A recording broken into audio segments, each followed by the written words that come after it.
It was a slow Tuesday afternoon when Elijah stopped at the old gas station off Route 9. The sky was thick with clouds, but the air felt heavy more from the thoughts in his head than the coming rain. He'd just been let go from his third job. In 6 months, they said he was too quiet and not a team player. But Elijah had always been like that. He never spoke unless he had to. It wasn't rudeness, it was just the way he survived. The gas station looked empty from the outside, just one old man sitting by the window drinking from a paper cup. The pumps were rusty, the sign flickered, and a tumbleweed rolled by like something out of an old western. He pulled up, turned off the engine, and got out to fill his tank. As he did, he heard laughter from behind the small building, rough, loud, and mocking. He ignored it at first, focusing on the meter. But then came a sound that didn't fit, a short, sharp cry. A girl's voice, not laughing, not playing. He turned slightly and listened again. The laugh came again, male, cruel. Then another cry. His hand froze on the nozzle. He looked back at the main building. The old man was gone from the window. Elijah placed the nozzle back and followed the sound around the corner. Behind the gas station, next to the dumpster, stood 2 figures. A girl in her late teens, skinny red eyes, messy hair, and a man in his 30s, big, confident, and full of swagger. The man was holding the girl's arm tightly, too tightly. She looked up and noticed Elijah. Her lips trembled. "Help me," she mouthed. Elijah didn't think. He just walked forward. "Is there a problem?" he asked, voice calm but firm. The man looked up, smirked. "Not your business, buddy. Keep walking." The girl flinched as the man jerked her arm. Elijah didn't move. He just stood there, eyes locked on the man's. "Let her go," he said. The man chuckled. "You gonna make me?" Elijah didn't speak, but he took one step forward. That step changed everything. The man let go of the girl, but instead of backing off, he stepped up to Elijah, nose to nose. "You some kind of hero," he said, pushing Elijah's shoulder. Elijah didn't react. His hands stayed at his sides. The girl had backed away by now, watching, frozen. Then it happened. Man swung. A wild, sloppy punch meant more to scare than hurt. But Elijah stepped aside, and the punch missed. The man lost balance, and Elijah caught his arm gently, like guiding someone on ice. "Go," Elijah said to the girl, without looking at her. She hesitated, then ran. The man snarled and pulled back. "You think you're better than me?" Elijah didn't answer. He stepped back, putting distance between them. That's when the man charged. Fists flying, feet stomping, anger boiling over. Elijah ducked the first punch, sidestepped the second, then moved in. One quick move, a knee, to the man's midsection, controlled, not brutal, just enough to make him gasp and fall back. The man hit the ground, winded. Elijah didn't follow. He just stood still, silent. The man groaned, held his stomach, but didn't get up. From the shadows near the fence, someone clapped, slow mocking. Another man stepped out, younger, thinner, with tattoos up both arms. "Didn't expect a show," he said, smirking. "Who are you?" Elijah asked. "Friend," the tattooed man replied. "But now, you made it personal." He turned and whistled. From behind a parked truck came 3 more figures. Big guys. One held a baseball bat. Elijah didn't move, just measured, calculated, thought 1 against 4. Not great odds. But something inside him stayed calm, like he'd done this before, like muscle memory. The tattooed man spoke again. "You had a chance to walk away, but you chose to play hero. So now," he clicked his tongue. The bat swung through the air, not at Elijah, but into a trash can nearby, loud, threatening. Elijah's fingers curled. He took a deep breath. And then, just as the group stepped closer, a car screeched into the lot, tires spinning, doors flew open. 2 women jumped out. The girl from before and an older woman mid-40s with fire in her eyes. "Police are on their way," she shouted. "Back off." The men froze. The one on the ground groaned and tried to crawl. The tattooed man looked at Elijah, then at the 2 women. He didn't like the odds anymore. "This isn't over," he hissed. Then he turned and ran, the others following. Elijah didn't chase. He just watched. The older woman ran up. "Are you okay?" Elijah nodded. "She your daughter?" The woman turned to the girl and hugged her tightly. "She's my niece. I've been looking for her for 2 days. Thank God you found her." The girl looked up at Elijah. "He didn't just find me. He stopped them." Her voice cracked. "He saved me." The woman looked at Elijah again, tears in her eyes. "What's your name?" He paused. "Elijah." "You're a good man, Elijah." He didn't reply, just turned and walked back toward his car. The sound of sirens echoed in the distance. The girl called after him. "Wait." Elijah stopped. "You don't have to leave. You should. Wait for the police. Give a statement." He shook his head. "They won't need me." She ran up beside him. "Please, at least. Can I thank you properly?" He turned and looked at her. For a second, there was a flicker of something in his eyes. Pain, regret, and maybe recognition. "Stay safe," he said quietly, and then he got in his car and drove off. Behind him, the girl watched the taillights fade, and for some reason she knew this wasn't the last time she'd see him. 3 days had passed since Elijah drove away from the gas station without giving his name to the police. The story had made it to local news. Mysterious stranger rescues teen from dangerous men. But Elijah didn't read the papers. He didn't watch the news. He spent those 3 days driving, no destination, just gas station to gas station, eating from vending machines, sleeping in the back seat of his car. He wasn't running. He just didn't know how to stop. His hand still remembered the man's punch. His mind still heard the girl's voice. Help me. And every time he remembered it, a different voice echoed in his head, one from years ago. A younger voice, screaming, crying, and silence. After Elijah's hands tightened around the steering wheel, the sun was setting over the mountains as he pulled into a small town just off the highway. No name signs, just a post office, a diner, and one motel with half the neon letters broken. He needed rest, food, but more than anything, he needed to forget. The motel owner didn't ask questions, just handed him a key. Room for $27. Cash only. The room smelled like old carpets and lost time, but Elijah had stayed in worse places. He locked the door, sat on the bed, and stared at the wall. That's when he heard the knock. 3 sharp taps. He stood up quickly. Quiet steps to the door. He didn't speak, just listened. Another knock, then a voice. Elijah, it was the girl. He opened the door slowly. She stood there, awkward and nervous, holding a folded newspaper. Her eyes were red, but not from crying. I was hoping I'd find you, she said softly. He didn't answer. You left, she continued. Before I could even say thank you, he looked down at the floor. You said it. Not enough, she whispered. Not for what you did. He stepped aside and let her in. She sat on the edge of the bed, still holding the newspaper. My aunt, she found out your name from the license plate. Took some digging. We were worried you'd disappear again. He sat across from her, silent. She held out the paper. They're calling you a hero, but nobody knows who you really are. He didn't take the paper. She placed it on the table. Anyway, why did you help me? She asked. Elijah looked at her for a long moment. Because no one helped her, he finally said. Her eyebrows furrowed. Elijah stood up, walked to the window, and stared out into the dusk. My sister, he said, 12 years old. Taken in broad daylight. I was 15. I saw it happen, but I froze. I couldn't move, couldn't speak. And she was gone before I could scream. The girl's eyes widened. Elijah's voice remained steady, but his hands trembled. I swore if I ever saw it against someone in danger, I wouldn't freeze. The girl swallowed hard. I'm sorry, he nodded. I couldn't save her, but I could save you. Silence filled the room. Then she spoke. My name's May. Elijah gave a small nod. You still in danger? He asked. She hesitated. I don't know. The guy who grabbed me, Trevor, he works for someone. Bigger, older. A man named Colt. He runs the crew, but no one ever sees him. They take girls. For money. For worse. Elijah's jaw clenched. Police, my aunt called them, but she says Colt owns half the town. Cops look the other way. And you were hiding. Motel across town. But my aunt's scared. We can't go home. They know where we live. Elijah closed his eyes. Why come to me? Because I don't want to hide anymore, May said. I want them gone. I want to fight back. And you didn't run that day. Elijah turned around. You don't know what you're asking. I know, May whispered. But I also know they won't stop. Not unless someone stops them. Elijah stared at her. There was fear in her eyes. Yes, but also fire. The same fire he used to see in his sister's eyes. He sighed. Where's your aunt? Down the street. Waiting in the car. She doesn't know I came up. Elijah grabbed his jacket. Let's go. The street was quiet. The car was parked beneath a broken street lamp. The woman inside looked up as Elijah and May approached. Her face tensed. You found him? She asked sharply. He didn't have to come, May replied. But he did. The woman looked at Elijah, studying him. You planning to get my niece killed? No, Elijah said. I'm planning to end this. She narrowed her eyes. You know who you're up against? No, but I know what they are. The woman opened the passenger door. Get in. We need to talk. They drove to a nearby diner, sat in the far booth, and ordered coffee. The woman's name was Lydia. She used to be a teacher. Quiet life.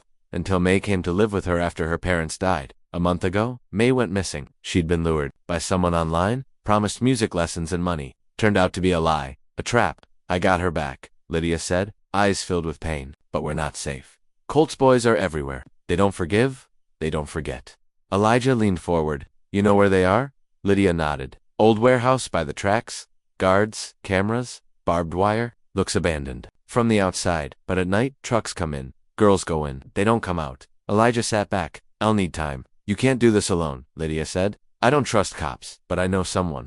Used to be a detective, fired for pushing too hard on the wrong people. He might help. Then call him. Elijah said tonight. Lydia made the call. Quiet, quick. The man said he'd meet them at midnight. Back room of the diner. May rested her head on the table. Elijah watched the rain begin outside. At 11:58, a tall man entered. Leather jacket, limp in his right leg. Scar across his chin. You Elijah? He asked. Elijah nodded. Name's Grayson. You planning to take on Colt's crew? I am. Then you'll need more than fists. You'll need proof. You get Colt on taped doing what he does, saying what he says. I can get it to people who still care. Elijah nodded. How long do we have?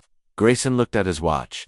They'll move the girls again in 3 nights. After that, they vanish forever. Then we don't wait, Elijah said. We go in, tomorrow. Grayson narrowed his eyes. You any good in a fight? Elijah didn't answer. Grayson grinned. Yeah, thought so. The rain poured harder. Thunder rolled. Elijah looked at May. She looked scared, but she didn't back down, and neither did he. Nina's bruised knuckles still ached from the night before. The pain reminded her of the moment everything shifted. She hadn't meant to hit the stranger at the gas station. It wasn't about Regit, was fear. That second she swung her mind was drowning in memories, not reality. She didn't know his name then. Now, all she could see was the image of him still calm, unmoving after the hit. She remembered the silence that followed, the way the crowd had pulled out their phones, how the man had looked at her not with anger but something far more complicated, compassion. She hadn't expected that. No one had, and certainly not the people who had started the shouting. Back home, her sister Clara was pacing. You made the news, Nina, she said, waving her phone. They edited out everything before the slap. It looks bad. Nina sat at the kitchen table, head in her hands. I didn't do it to be violent, she whispered. I thought he was. He reminded me of him. Clara's face softened. She sat down across from her. You have PTSD? That's not your fault, but you can't keep living like this.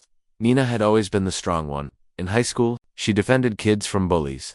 In college, she stood up to professors who said girls didn't belong in engineering. But then came Derek, the man she once loved, the man who took everything from her, the man whose shadow still haunted her in every loud noise, every unexpected hand on her shoulder, every man who stood too close. And now this stranger, this calm, kind stranger, had been caught in the crossfire of her trauma, but he hadn't pressed charges. He had only said 7 words after the hit. 7 words Nina couldn't get out of her head. You look like someone who's hurting, who says that to the woman who just hit them. The doorbell rang. Nina froze. Clara peered through the window and turned. It's him. Nina's heart skipped. What? He's outside, alone. Nina stood slowly, then walked to the door. She opened it to find him standing there tall, in a simple hoodie, hands in pockets. No anger in his eyes. Only concern. I'm not here to cause problems, he said gently. I just want to understand. I'm sorry, Nina blurted. I thought you were someone else, I figured, he said. I saw it in your face. Fear. She nodded, tears threatening. Can I come in? Just to talk? Clara looked unsure, but Nina stepped aside. Yeah, okay. They sat in the living room. Clara hovered nearby, arms folded. I'm Miles, he said. Nina nodded. They sat in silence for a beat. I didn't press charges, he said. Not because I'm trying to be a hero, but because I know what it's like to be scared. That made her look at him. You do? He nodded. My mom was in an abusive relationship. I saw what it did to her. The way she jumped at sounds, the way she stopped laughing. When you hit me, I saw that look in your eyes. That's not anger, that's pain. Nina wiped her eyes. I left him 3 years ago, but he's still everywhere. Miles nodded again. I'm not here to ask questions about that, but maybe you hitting me was a sign. A sign? Clara asked skeptically. Miles leaned forward. A sign that you don't have to carry it alone anymore. For the first time in a long time, Nina didn't feel judged. She felt seen. Clara finally sat down, watching closely. Why would you want to help us? Miles smiled faintly. Maybe because someone once helped me, and because I know the feeling of standing in the middle of a gas station with everyone staring like you're a monster. Nina looked down. They'll never understand. Then help me show them the truth, Miles said. Let's talk. Let's tell your story. Together. It sounded ridiculous, but something inside Nina stirred. A strange warmth. I don't want sympathy, she said. I want my life back. Miles smiled. Then let's take it back. They began to talk, for hours, about trauma, about survival, about finding peace. Clara listened. Sometimes she cried, sometimes she laughed. Miles never judged, he just listened. A few days later, a clip surfaced online. A video from someone at the gas station, not just of the slap but of what came after. Nina's breakdown. Miles reaching out to her, the compassion in his voice. People started talking. This wasn't just a fight. She needs help, not hate. He's not angry, he's kind. The narrative began to change.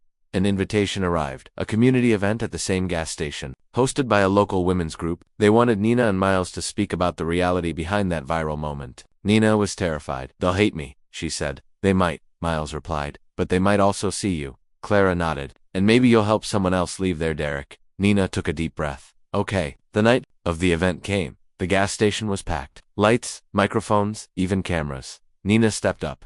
Her voice shook. 3 years ago, I escaped a man who almost killed me, but I never escaped a fear. When I saw Miles, I thought I was back. There I was wrong. But my reaction wasn't about him. It was about the scars you can't see. The crowd was silent. Miles stepped beside her. Sometimes, we're quick to judge what we don't understand. But if you look closer, listen deeper, you'll see the truth. I saw a woman who's fighting, and I believe in her. Tears welled in people's eyes. Then someone shouted from the crowd. A woman's voice. I know how that feels. Another voice. Me too. Nina's heart pounded. She wasn't alone. But then, out of the crowd, a man stepped forward. Tall, confident, familiar. Her heart froze. It was Derek. He smirked, telling stories about me now. Miles stepped forward instantly, standing between them. But Derek wasn't afraid. You're the one who hit a stranger and cried your way into sympathy. I should have finished the job back then. Gasps echoed. Clara moved to Nina's side. Don't let him get in your head. Nina stood frozen. Years of therapy, of silence, of fear, all rising again. Then she stepped forward. The crowd held its breath. You don't control me anymore, she said firmly. You never will again.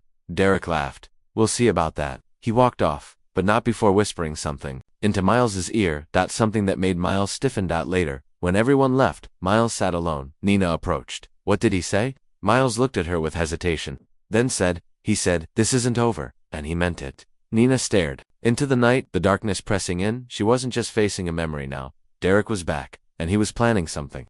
People stared as the sirens faded in the distance. The gas station was no longer just a pit stop for fuel. It had turned into a place where stories clashed, where judgments were made too quickly, and where one man's silence was more powerful than all the noise around him. Maya sat in the corner of the small police waiting room, her jacket clutched tightly around her, as if trying to shield herself from the weight of her own guilt. The officer had released both of them, no charges filed. The security footage clearly showed she had struck first. The man, still known only as the quiet guy, hadn't retaliated at all. The slap was loud, but his calm silence had been louder. Across the waiting area, the man sat with a cup of coffee the officer had offered him. He hadn't spoken much. He simply nodded, said thank you, and sat down.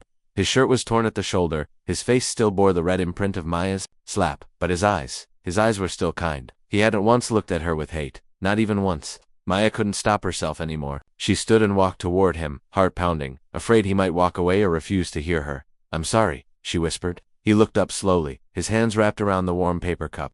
You had every right to hit me, she said, her voice shaking, but you didn't, and I don't understand why. He studied her for a second, then offered a faint, tired smile. Because I've been hit before, he said softly, and I know what it feels like to be hurt when you're already carrying too much. She felt tears rising, completely unsure what to say next. You saw something in me, asked her voice, barely a whisper. I saw someone who was breaking, he replied, and I've been there. For the first time in a long time, Maya let go of the anger she'd been carrying like a shield. Why were you even there? She asked, needing to know who this man really was.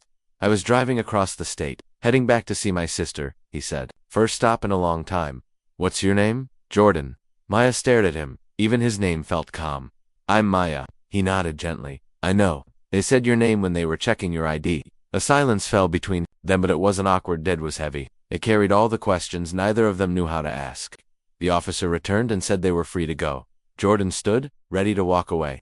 Maya watched him head toward the door, heart sinking. But before he stepped out, he turned. You okay to drive? He asked.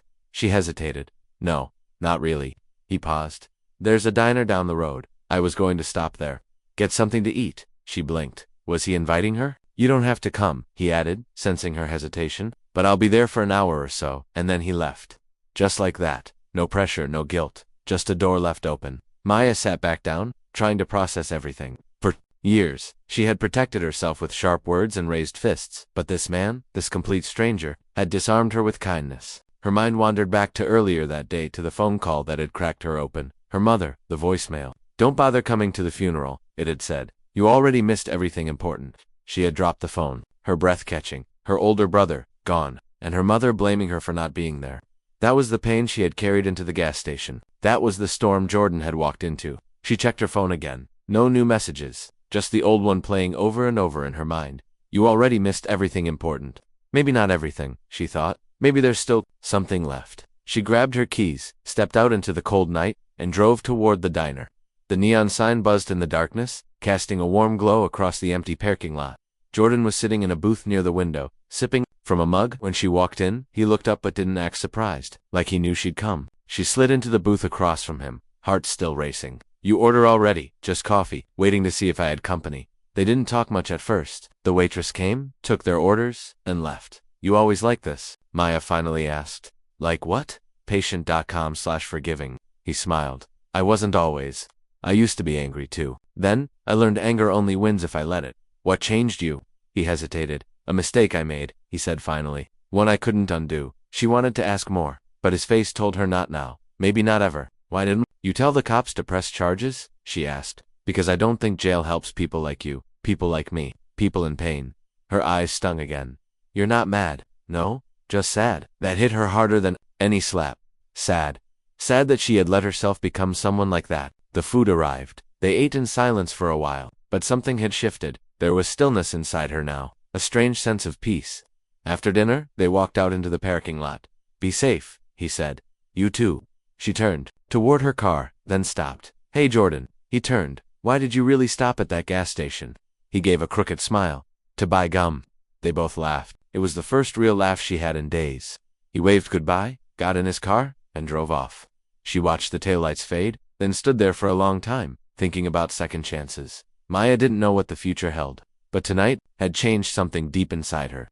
Maybe she wasn't beyond fixing. Maybe someone like Jordan saw her not as broken, but simply lost. And maybe, just maybe, she could find her way again. But as she turned back toward her car, a shadow moved across the lot. A figure in a hoodie stepped out from behind the dumpster. She froze. You, Maya? The voice asked. She nodded slowly. Someone sent me to find you, the voice said. Said it's about your brother. Her heart slammed in her chest. What do you mean? He left something for you. Something important. Who are you? She asked. But the man didn't answer. Instead, he turned and started walking away. Wait, she called out. But he kept walking, and after a few steps, he disappeared into the night. She stood there, breathless. What did her brother leave behind? Why? Now and how is Jordan somehow part of all this? The night had given her peace, but it had also given her a new mystery, one that she couldn't walk away from.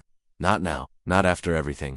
It had been 2 days since the incident at the gas station, but for Eva, it felt like the entire world had changed in just those few minutes. She couldn't sleep. The replay of her hand slapping Jay's face, the crowd's shocked silence, and Jay's unexpected calm reaction haunted her every time she closed her eyes. She hadn't meant to lose control like that. She was just overwhelmed, angry, embarrassed, hurt. Eva sat on her small apartment couch, staring blankly at the cold cup of coffee in her hands. The bruises on her knuckles were still faintly visible, reminding her that no matter how many apologies she whispered to herself, nothing could undo what had already happened.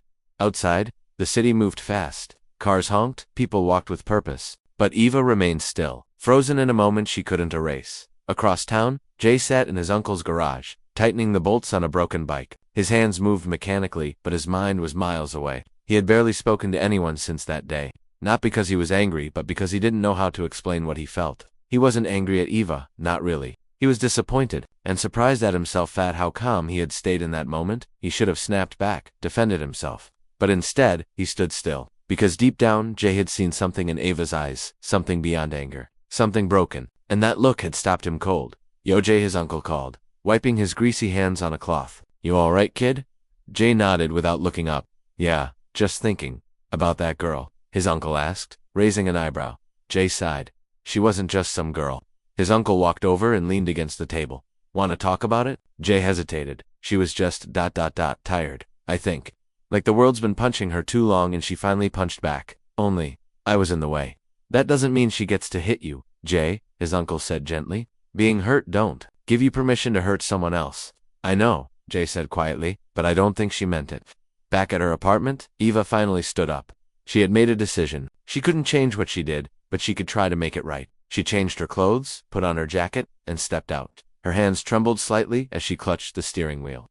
She wasn't sure if Jay would even want to see her, but she had to try. She pulled up outside the garage and saw Jay through the open shutter, sitting beside a half-repaired motorcycle. For a moment, she sat in her car, heart racing. Then, gathering what little courage she had left, she stepped out. Jay looked up when he heard footsteps. His eyes widened slightly when he saw Eva. She looked tired, more fragile than he remembered, but there was something in her gaze resolve. Hey, she said, her voice barely above a whisper. Jay nodded. Hey, I shouldn't have done that, she said, not hiding the guilt in her eyes. I've never done something like that before. I was angry, no broken, and you didn't deserve that. Jay stood up, wiping his hands on a rag. You're right, I didn't. But you came here. That means something. I've never been so ashamed, she continued. Not because people saw, but because I became something I promised myself I never would. Violent. Jay looked at her for a long moment. You know what stopped me from reacting? I looked into your eyes, and I didn't see someone who wanted to hurt me. I saw someone who is hurting inside. Eva looked down, her eyes brimming.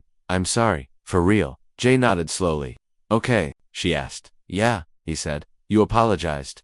That takes guts. For a moment, silence hung between them. Then Eva asked, Can I sit? He nodded, and they both sat on the edge of the wooden bench just outside the garage. You know, she said quietly, people have been hitting me all my life. Not with hands, but with words, judgments, looks, and I always swallowed it. But that day, something just broke. Jay looked at her. You don't have to explain yourself, but I want to know who you are. Not the girl from the gas station. The real Eva. Eva smiled faintly. I'm not even sure who that is anymore. Then let's find out, Jay said. A small silence followed, not awkward, but heavy with meaning. Just as Eva was about to say something, a voice called out from behind. Well, well, look who's here. Both of them turned. A tall man with a baseball cap and a crooked grin stood at the sidewalk. Ava's face froze. Jay stood up slowly. Derek, Ava said under her breath. Didn't think I'd find you here. Ava, Derek sneered. Still playing nice with strangers.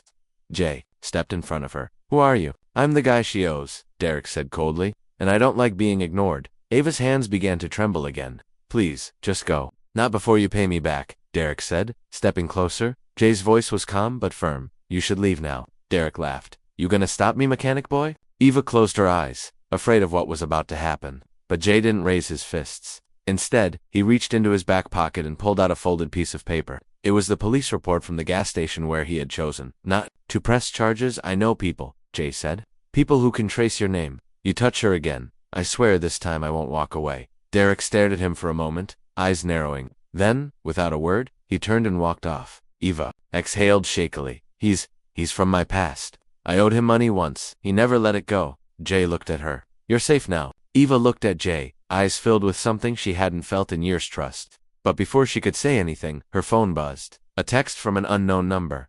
This isn't over. Her face paled. Jay noticed and asked, What is it, Eva?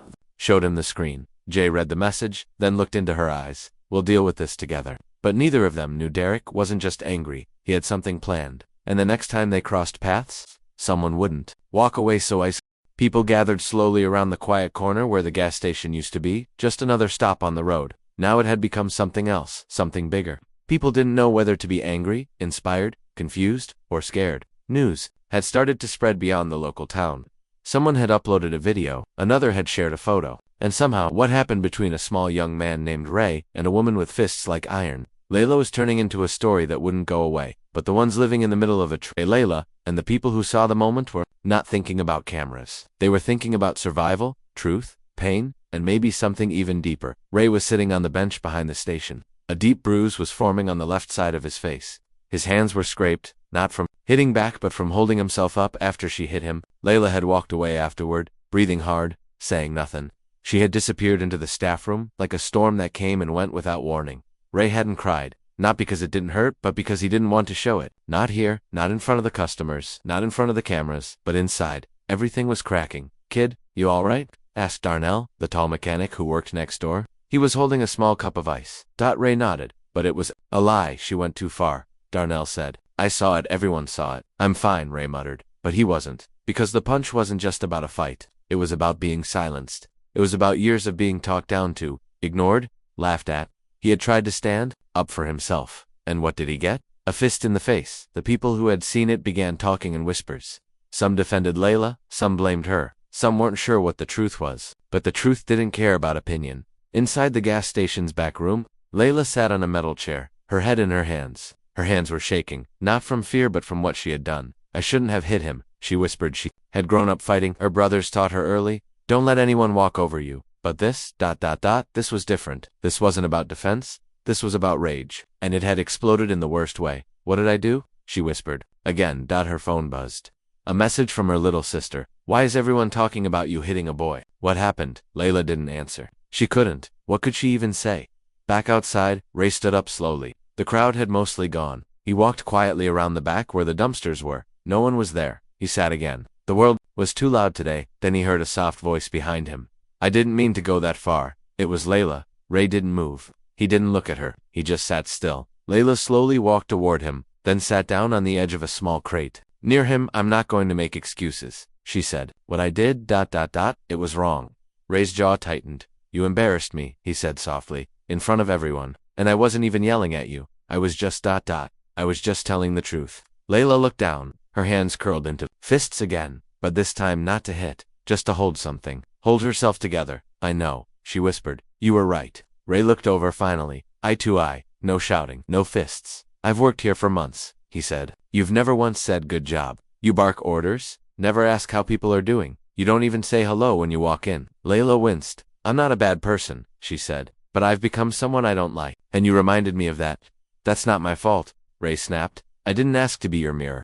Layla let the silence sit for a while. You're right, she said. You didn't ask, and I shouldn't have made you pay for it. There was a long pause. Then Ray asked, so now what? Layla didn't have an answer. Later that night, a meeting was called by the station manager, Mr. Cortez. He was a quiet man, but firm. We're not going to pretend nothing happened, he said, looking around the room. We are not the kind of place where violence gets ignored. Layla stood before the staff. Her lip trembled slightly, but she held firm. I want to apologize, she said, to Ray, and to everyone who works here. I crossed a line, and I'm sorry. Ray looked at her, not with forgiveness yet, but maybe something close to it. Recognition. Mr. Cortez nodded. We're suspending Layla for 2 weeks, unpaid. Some gasps, some nods. She will also attend anger counseling, and if she wants to return after that, she can if Ray agrees. Everyone turned to Ray.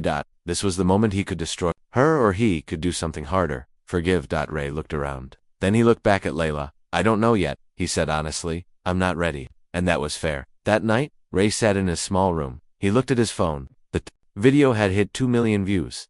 The comment section was wild. Some called Layla a monster. Others called Ray soft. Some blamed society. Others blamed culture. He shut the phone off. This wasn't about viral moments. This was about people, real people, and pain. The next morning, Ray came to work. Layla didn't. The station felt quieter, like something had been shaken loose. A customer came up to him at the counter, an older woman. She placed her items down. You handled yourself like a man, she said gently. Ray gave a small smile. Thank you.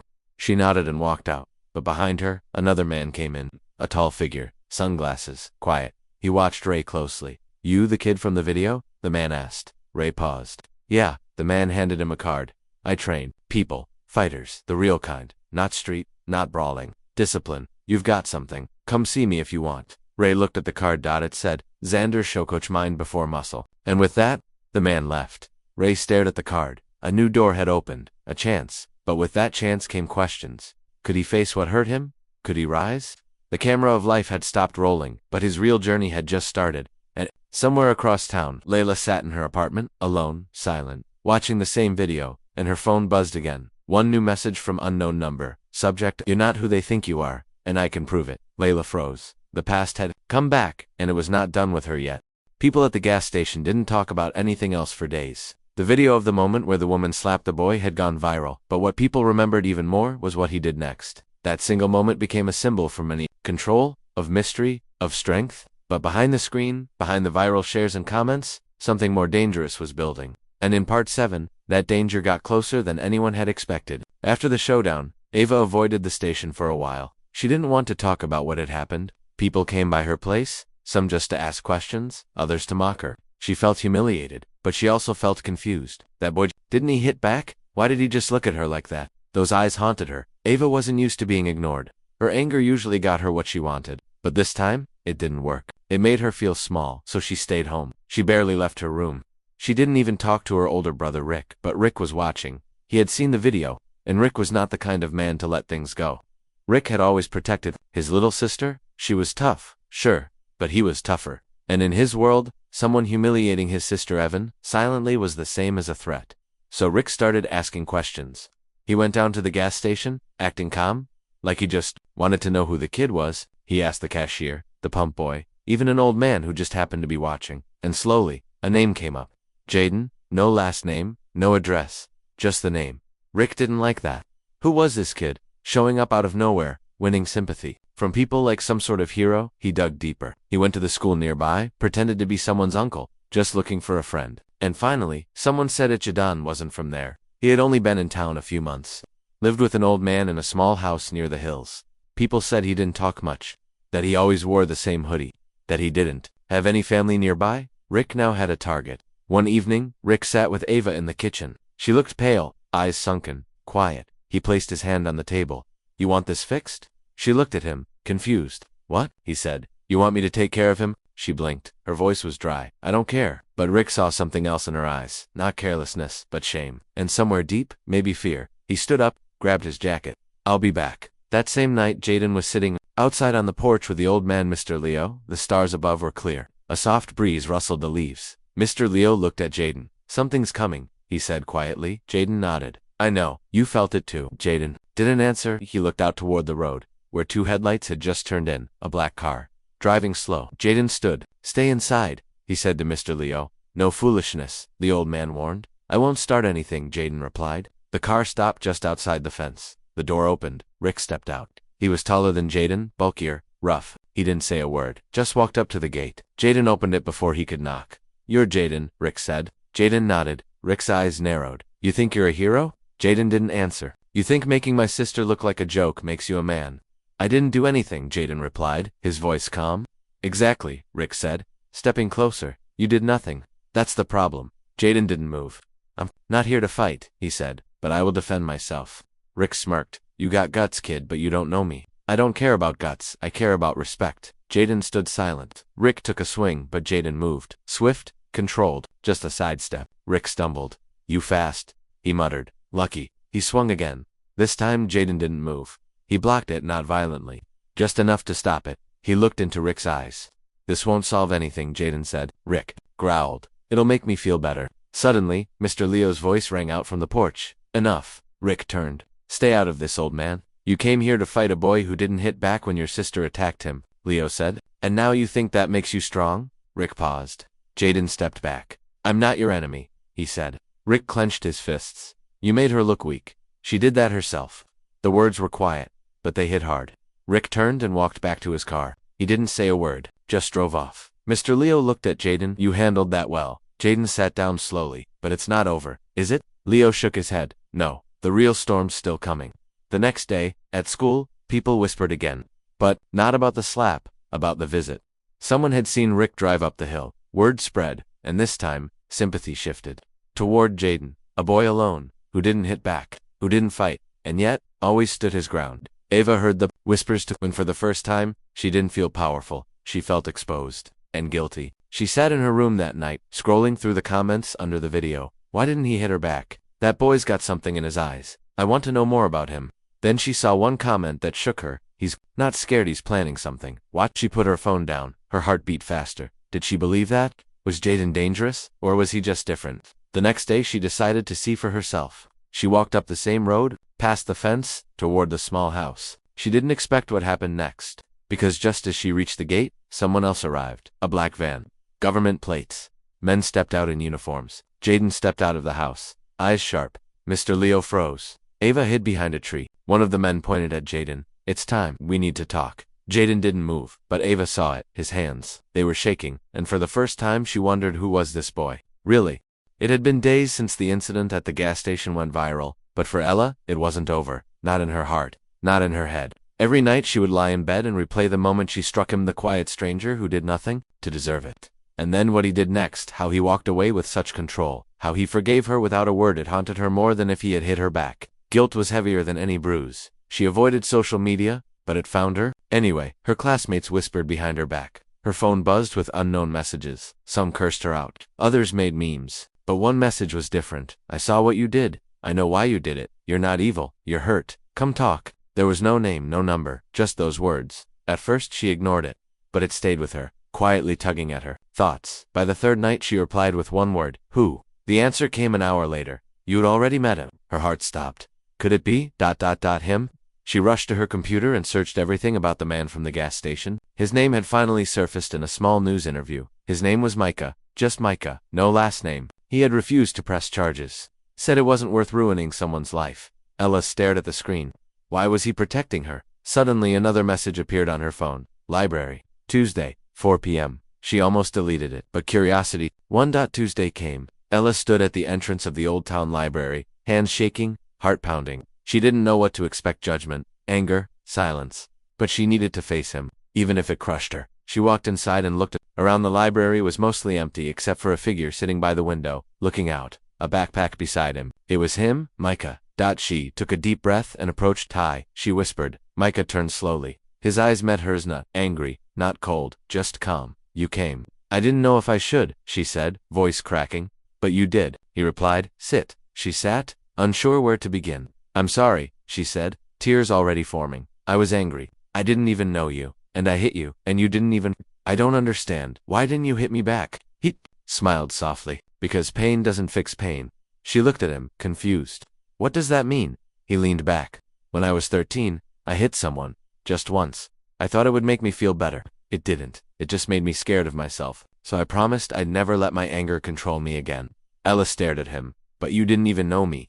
I didn't need to, he said. I saw something in your eyes. I recognized it. She wiped her tears. What did you see? Hurt, he replied. Silence fell between them. Then she spoke. My dad left when I was 10. My mom got sick after. Bills piled up. I had to grow up too fast. I was mad all the time. And when I saw you at the gas station, I don't know why. You were just there, and I snapped. Micah nodded. Pain needs a way out. But you get to choose the door. She looked down. I chose the wrong one. But you came here, he said. That matters. Ella looked at him with gratitude and something else relief. What happens now? Micah reached into his bag and pulled out a small notebook. I write stories, he said. I started one after that day. Want to hear it? She nodded. He read the first line. A girl hit a boy at a gas station, and instead of breaking, something began to heal. Ella looked out the window, tears sliding down her cheek. For the first time in years, she didn't feel broken. She felt seen. They sat there for an hour, talking, sharing, laughing. Even the moment that had once shamed her now gave her a new beginning. But just as they were packing up, Micah's phone buzzed. He glanced at it and froze. Ella noticed. Everything okay? He didn't answer right away. Then slowly, he turned the phone toward her. A video was playing. A shaky camera, a dark alley, and a man getting out of a black car. It was her older brother Liam. Ella's face went pale. That's Liam. What is he doing? Micah didn't speak, but the video showed her brother shaking hands with a man in a suit, whispering something, and then handing over a wad of cash. Double quotes. Where did you get this? Ella whispered, her voice shaking. Mika's voice was low. A friend sent it. They thought I should know. No? What? She asked. Micah looked her in the eyes. Your brother. He wasn't just in the wrong place that night. He may have started the whole thing. Ella's breath caught. Her mind raced. Could this be true? Was Liam part of something bigger? Something darker? The library suddenly felt colder. She stared at the screen again. And then the video cut to black. Micah whispered. There's more, but I didn't want you to see it alone. Ella swallowed hard. Her past, her guilt, and now her brother. Everything was unraveling. And for the first time, she didn't know if she was ready to face the truth. But deep down, she knew she had to. Ella sat frozen on the library bench, staring at the blank screen of Micah's phone. Her brother's face, his familiar, loving, protective face, had just been caught in a shady deal. Her hands trembled, her throat tightened. For years Liam had been her only anchor, her protector, the only person who stayed when their father left, and when their mother got sick. And now this. Micah watched her quietly, not saying anything. He gave her space, but his presence was steady like a quiet pillar, keeping the roof from falling in. Ella finally whispered, play the rest. Micah hesitated. Are you sure? No, she said. But I need to see it. He tapped the screen. The video resumed. A second man stepped into view, tall, bald, with a scar on his cheek. He looked around carefully before speaking. It's done, he said. But if your sister talks, it's on you. Liam nodded. She won't. She doesn't know anything. The scarred man growled. Keep it that way. Then he slid something smaller into Liam's hand and disappeared into the shadows. The video ended. Ella's breath was shallow. Her fingers gripped the edge of the table so tight, her knuckles turned white. He's hiding something from me. Something big. Micah locked the phone. Whoever that man was, he didn't want you involved. But now you are. Ella leaned forward. What if my outburst at the gas station wasn't random? What if, I was meant to be distracted? Micah blinked. You think Liam planned that moment? I don't know, she whispered. But everything's starting to feel wrong. Micah looked down at the table, deep in thought. Then he stood. Come on, where are we going? To find out what's on that USB, but we don't have it. I think I know who does, he said, eyes steady. The one who sent me the video. Ella's heart pounded. Who is it? Micah didn't answer directly. He just motioned for her to follow. They left the library and walked through the city. It was starting to rain, soft at first, then heavier. The streets blurred with water and lights. Ella walked close to him, part for warmth, part for courage. They reached an old building behind an abandoned car wash. Micah knocked 3 times, paused, then twice more. A panel opened in the door. A voice said, Name. Micah leaned forward. It's me. The door creaked open. Inside was a dim hallway, damp and dusty. The walls were covered with old news clippings, surveillance stills, handwritten notes. At the far end was a room lit by one flickering lamp. A woman sat there, young, sharp eyes, buzzed hair, thick boots. She looked up. Micah. Juno? He said. Ella looked between them. You two know each other. Juno stood.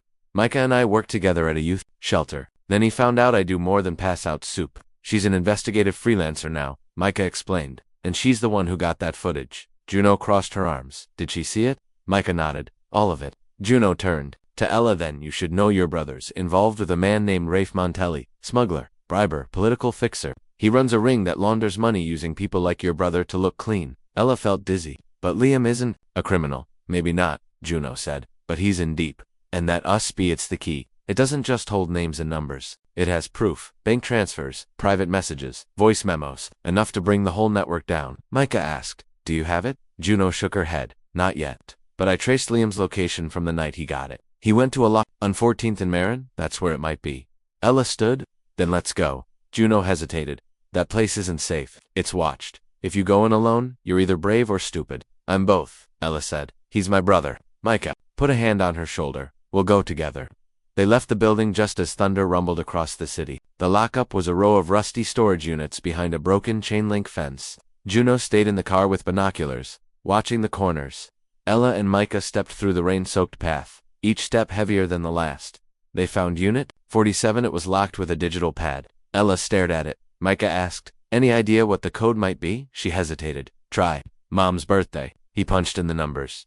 Click. The door creaked open. Inside were boxers, old jackets, and one small safe on a table. Ella rushed to it. This is it, she said, but before she could touch it, a voice behind them said, step away. They turned slowly. Liam stood there. His hoodie was soaked, his eyes wild. In one hand he held a key, in the other, a gun. Ella breathed. He didn't lower the gun. You shouldn't be here. She stepped closer. What's going on? Please tell me the truth. Micah stood beside her, quiet but tense. Liam's voice cracked. I was trying to protect you. That USB ...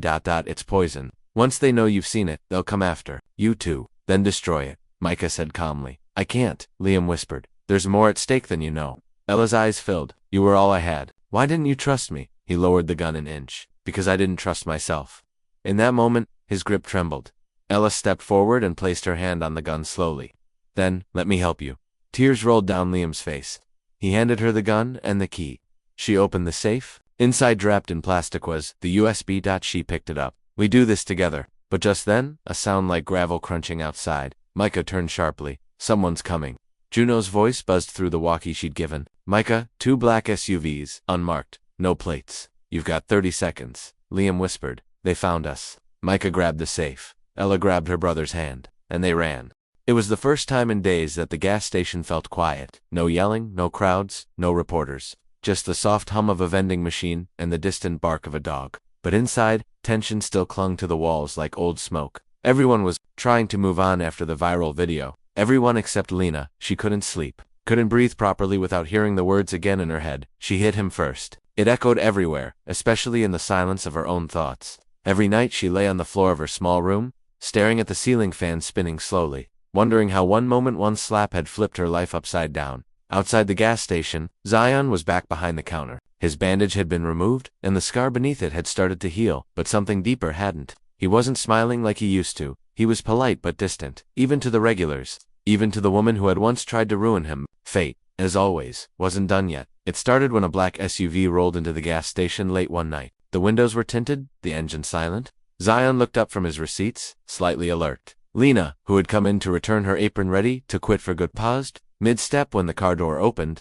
a man in his mid-40s stepped out. Tall, muscular, the kind of man who walked like he owned every room he entered. His sharp eyes scanned the area before he moved toward the door. Lena stiffened. Zion tensed. Something about him didn't feel right. He walked straight up to the counter. Zion stayed calm. Can I help you, sir? He asked. The man didn't answer immediately. Instead, he looked at Lena. You're her, aren't you? He said slowly. The girl from the video. Lena's stomach dropped. You think that's something to be proud of? He asked, now stepping closer. You humiliated my nephew. Zion narrowed his eyes. Excuse me? The boy you humiliated made a meme out of he's my sister's son.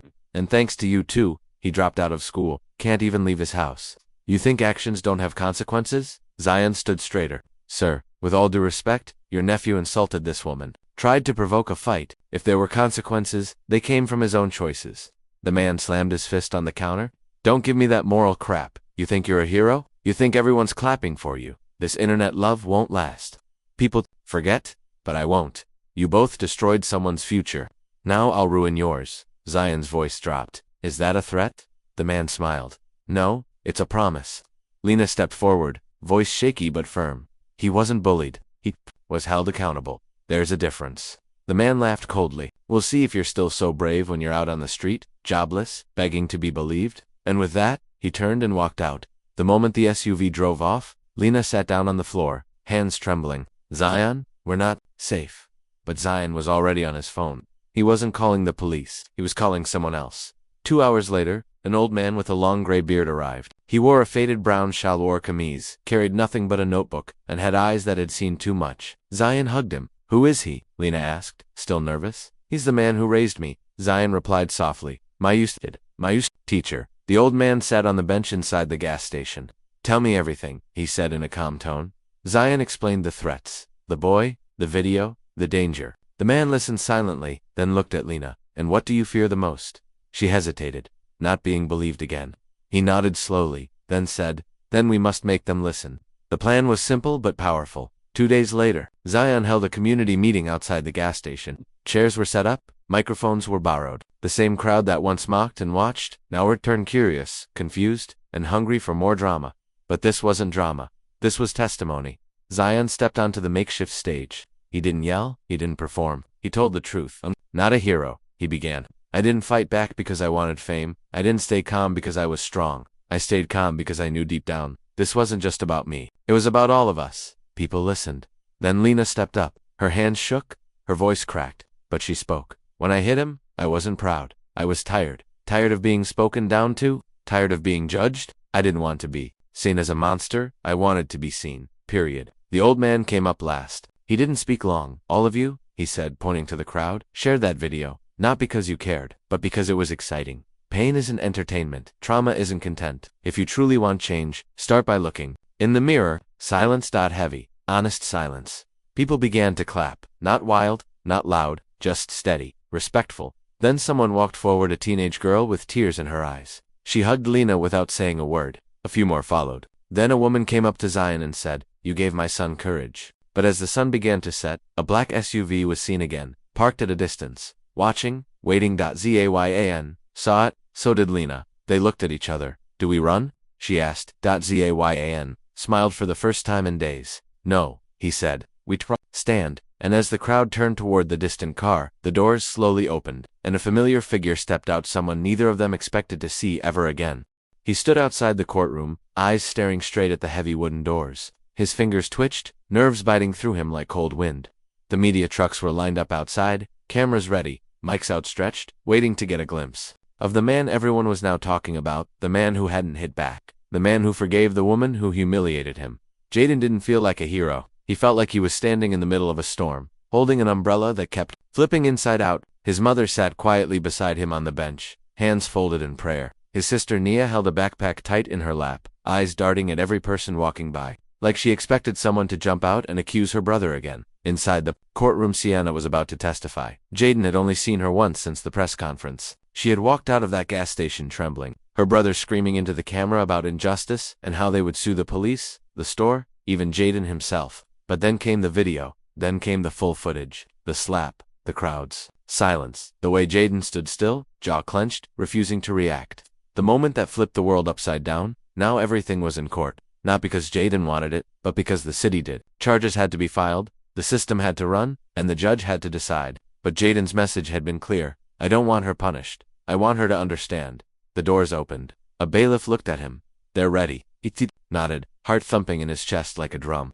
The hallway disappeared behind him as he entered. The courtroom was packed. Cameras weren't allowed, but reporters scribbled furiously. The judge, a woman with tired but kind eyes, looked up. At him, Jaden walked to the stand. You're here voluntarily, Mr. Carter? She asked on double quotes. Yes, Your Honor. You don't wish to press charges? No, ma'am. Why? Jaden took a deep breath. Because this isn't about punishment. This is about understanding. She hit me because she thought I was the enemy. Because she assumed. But I want her to see I'm not. I want the world to see what happens when we choose to listen instead of fight. Murmurs broke out. The judge banged her gavel lightly. Order. Then came Sienna. She walked in slowly, her face pale, hair pulled back tightly. No makeup, no flashy jewelry. Just a simple white blouse and black pants. Her eyes met Jaden's and dropped immediately. She took the stand. Her lawyer whispered something. She nodded. The judge looked at her. Ms. Reynolds, do you have anything to say? She looked down at her hands, then up. I hit someone. In front of everyone. And I said things I shouldn't have. And for a while, I was angry that people hated me for it. But the truth is, her voice cracked. The truth is, I hated myself more. Because deep down, I knew he didn't deserve it. I knew I didn't even give him a second to speak. The courtroom was silent, she continued. When he forgave me publicly, I thought it was a trick. I thought he was trying to look good. But then, I saw his old videos. I saw how he coached kids, how he spoke to people, how he defended strangers. I realized he's always been like that. Her voice softened.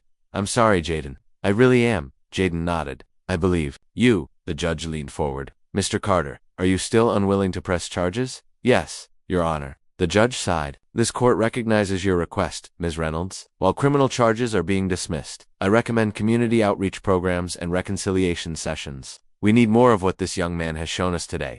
Gavelled down. It was over. As they stepped out of the courtroom, the sun hit Jaden's face like a spotlight. Reporters surged forward. Jaden, why'd you forgive her? Do you think justice was served? Is this the end? Jaden raised his hand gently. The crowd quieted. I didn't do this for cameras. I did this for my sister, who saw her brother stay calm. For kids watching at home, learning that peace doesn't mean weakness. And for Sienna, because no one grows if we don't give them space to change. Suddenly, someone pushed through the crowd. A teenage boy. Shaky hands, sir. My dad says people like you are soft, but I think you're strong, really strong. Jaden smiled and reached out his hand. Then be strong. With me. A ripple went through the crowd. Some smiled, some cried. But not everyone was happy. Across the street, inside a black car, a man watched through tinted windows. He held a phone to his ear. You sure it's him? Yes, that's the one who got in the way. Now the city loves him. He's a problem. The man narrowed his eyes. Then we need to end this before it spreads. Inside the courthouse, Jaden and his family had no idea they were being watched. That someone else far from the slap, far from the forgiveness was planning something deeper, something bigger. Because not everyone wanted peace. Some wanted control, and Jaden was now a symbol too powerful to ignore. Jaden stood at the park where it had all begun, where he used to train kids, coach them after school, teach them how to throw a punch but avoid a fight.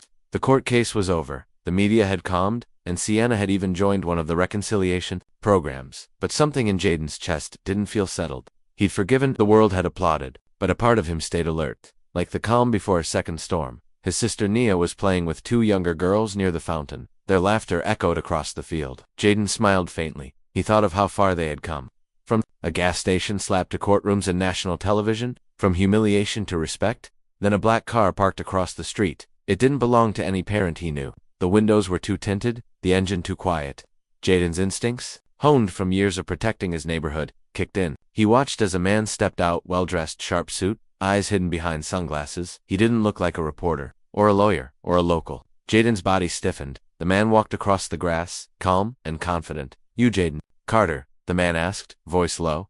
Jaden nodded slowly. Depends who's asking. The man smiled. Someone with an offer. Jaden crossed his arms. Not interested. You don't even know what it is yet. Jaden didn't blink. Still not interested. The man chuckled. I work with people who watched your press conference. People who see value in influence. You've got the city eating out of your hand, Mr. Carter. Kids, parents, judges, even the police. That's power. I'm not looking for power, Jaden replied. No, but power's looking for you. Jaden glanced at Nia. She was still plain. He didn't like where this conversation was going. You want me to say something, don't you? He asked. You want me to speak for your people? Be your voice. The man tilted his head. You could do a lot more with the right funding, right connections, right direction. Jaden shook his head. You mean the right script?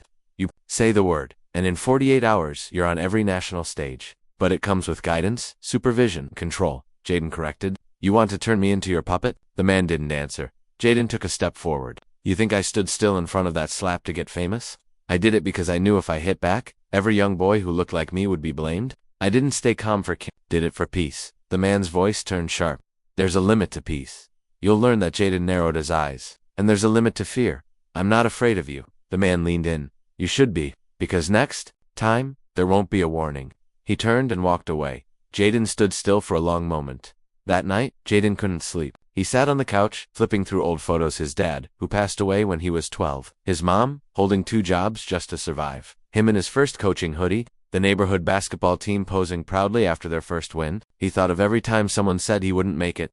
Every insult swallowed. Every step forward taken in silence. And now, someone wanted to buy his voice. He turned off the TV, got up, and made a decision. The next morning, the community center was full. More than ever before, Parents, teachers, officers, students. A local news team showed up with a small crew. Jaden walked to the podium. I didn't ask for attention. He began, but it found me. And if I've got it now, I'm going to use it for truth. A few days ago, someone tried to buy my silence. They wanted me to say things I don't believe. Be someone I'm not. That ends today. The crowd was quiet. I'm not perfect. I've made mistakes. But I know what I stand for. I stand for kids like my sister, who want to walk down a street without fear. For men like my father, who work themselves sick without thanks. For people who've been slapped by judgment and stayed silent too long. A cheer rose. But I won't be silent anymore. And I won't speak someone else's words. I'll speak mine. More applause. I'm starting a program called Stand Still for kids who feel like the world's against them. We'll teach strength, but we'll lead with peace. We'll coach not just the body, but the mind. We'll build character stronger than fists. The crowd clapped, louder this time. A woman from the crowd called out, "We're with you," Jaden smiled. "And let's build it together." Later that week, donations poured in. Local schools offered classrooms. Former officers volunteered to mentor. Even Sienna showed up with a box of notebooks and a quiet apology. "I want to help," she said. "I need to." Jaden nodded. "Then let's start fresh." But the black car didn't go away. One night, Jaden's mailbox was broken into. The next morning, a package was left on his porch, no name. Inside was a burnt hoodie, his first coaching hoodie. The message was clear. He called the police, but they couldn't trace it. So he installed cameras, got help from neighbors, kept teaching, kept leading. He wouldn't stop. Then came the rally. A month later, thousands gathered downtown, students, workers, families. They carried signs, "Stand still for peace. Power is in restraint." Jaden showed us how. Jaden stepped up to the stage. "You all made this happen," he said. "Every time you chose respect over rage. Every time you listened instead of shouted. That's where change begins." Suddenly, from the back of the crowd, a voice yelled, "Liar." Gasps spread. A man pushed forward. Same black suit, same cold eyes. He pointed at Jaden. "You're just a face. A fake. You think you can stop what's coming?" Security rushed. In the man ran. But Jaden stood firm. He raised the mic. "That's the difference between us. I don't run from truth." The crowd roared. The man disappeared, but not his warning. Jaden knew it now. What he'd done had become bigger than one gas station, bigger than one woman's mistake. It had become a movement, and movements threaten power. Later that night, Jaden stood on the rooftop of the center. Lights below shimmered like hope. Nia sat beside him, holding his hand. "Are you scared?" she asked. He looked out across the city. "Sometimes, but courage isn't not feeling fear. It's standing still through it." She smiled. "Just like that day." He nodded. Then from behind them, a voice spoke softly. It was Sienna. "I made you a promise," she said. "I want to keep it." She handed him a binder, pages full of letters, kids, parents, teachers, even officers. Every letter ended with the same line. "I stood still today, because of you." Jaden turned the page, heartful. Sometimes, one moment changes a life. Sometimes, one choice becomes a ripple. He had stood still. Now the world was moving with him. And no amount of fear, money, or threats could stop that.